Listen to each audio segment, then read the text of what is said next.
About a month ago, I stumbled on kind of an interesting little trick in GIMP. And it's not something specific to GIMP. It can be done in Photoshop. It can be presumably done in any kind of paint program that supports what's called difference mode.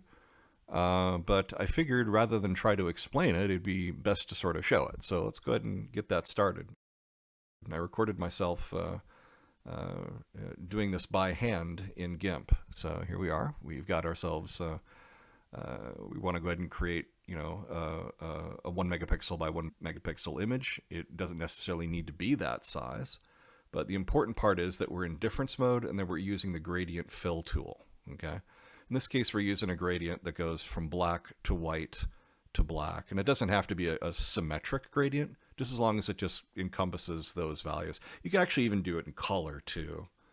But the effect I think is more striking in black and white, so I figured we'd do it that way first just to demonstrate it. So what I'm going to do is just randomly draw on top of the image a filled gradient, and then on top of that I'm going to do just another randomly aligned filled gradient.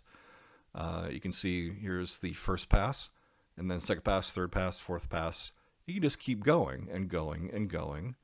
And what happens after about maybe 15 or 20 iterations is you start seeing something that starts to look awfully fractal. It looks like fractal noise.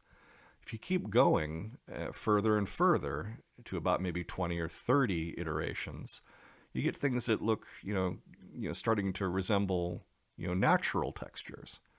Again, there's no fractal math happening here. All it is just the absolute value of a subtraction of two values. Here I am kind of zooming in so you can see kind of what level of detail gets created during this sort of thing. So there's basically no limit. Oh, by the way, here, if you can sort of control a little bit how the textures appear to be aligned. You can make them kind of look all horizontal if you start making most of your gradients vertical in nature. It doesn't have to be precise, obviously. These are all done by hand. They're not perfectly up and down, but you get the idea. So it's kind of cool, I think. I'm kind of happy with this trick because it seems like there's a lot of flexibility that you can push with it. Depending on how you draw the gradient, how random the lines of the gradient are, their position, their size, it all has a bearing on the underlying image. I shared this info with a couple people that are better coders than me, and they are actually able to come up with something fairly quickly that looks fairly remarkable. So feel free to use it. I do not own it, nor do I own the mathematics underneath it, but feel free to incorporate it in whatever you like. I hope you enjoy it. Thank you.